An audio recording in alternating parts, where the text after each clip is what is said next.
मैं संजय सहनी, जिला मुजफ्फरपुर, बिहार, तमाम श्रोताओं को नमस्कार करता हूँ। देवी गीत दुलरी माई कांवर भजन भोला के शहर में के अपार सफलता के बाद आइए सुनते हैं भोजपुरी दुनिया के सुपरहिट गायक एवं गीतकार मनोज तिवारी सोल्जर के आवाज में इस साल का सुपरहिट एल्बम माई मशहूर हो गईलू, माई मशहूर हो गईलू, जिसे संगीत से सजाया है संजय सिंह मिकलू, जिसको आप सुन रहे हैं देवचरण फिल्म के माध्यम से, जिसे आप तक पहुंचाया है गौरी साउंड तलवा पोखर कोटवा बाजार, Sonali sound Belwatia Pipra Kothi, Sanjay sound गंगौलिया, Gurjeet sound नगवा बाजार, कुशवाहा साउंड जनता बाजार। स्टेज शो के लिए संपर्क करें 9955659130।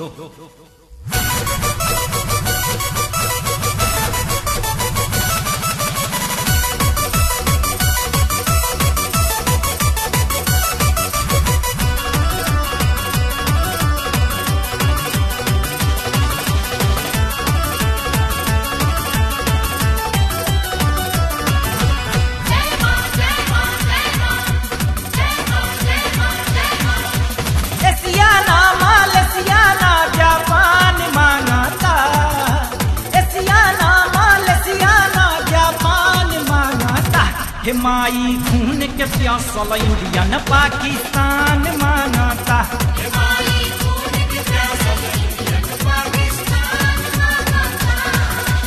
एशियाना मालेशियाना जापान मांगता, एशियाना मालेशियाना जापान मांगता।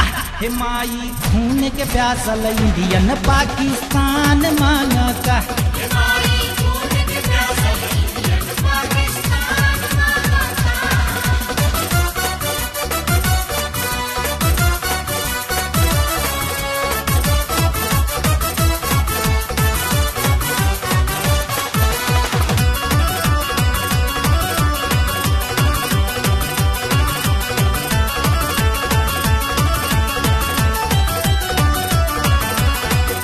संसद पे हमला कारगिल में ही कैलस घात हो, हेमराज के सिर काटी कैलस पूरा बात हो।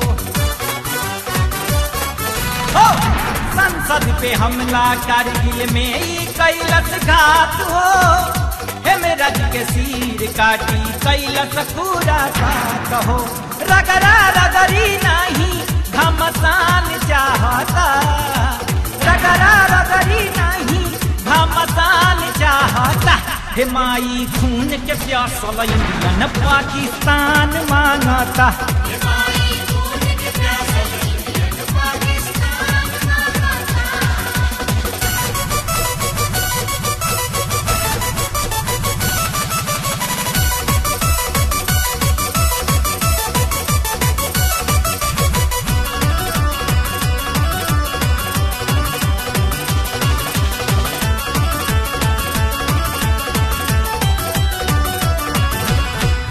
नरमी से काम नहीं चली अब माई हो, कही दर मोदी से ही बात समझाई हो। नरमी से काम नहीं चली अब माई हो, कही दर मोदी से ही बात समझाई हो। दिल दहलावे वाला फरमान मांगता,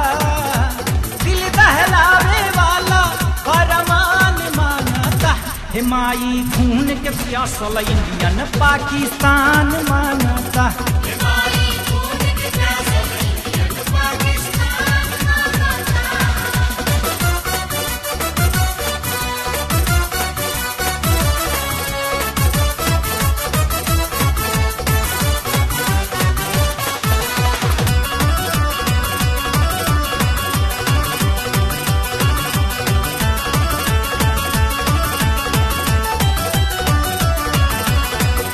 सीमा पे सीज फायर करे सज परेता हो, आई के के बचाला सोल्जर भेजा तारे निवता हो।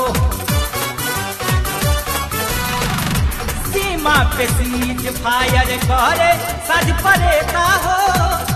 आई के बचाला सोल्जर भेजा तारे निवता हो। देश की जनता मिलिट्री आर पार चाहता। देश की जनता मिलिट्री आर पार चाहता। हिमाई खून के प्यासल इंडियन पाकिस्तान मांगता।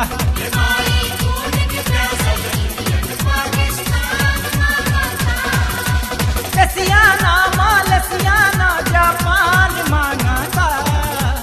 एशियाना मालसियाना जापान मांगता। हिमाई खून के प्यासल इंडियन पाकिस्तान मांगता।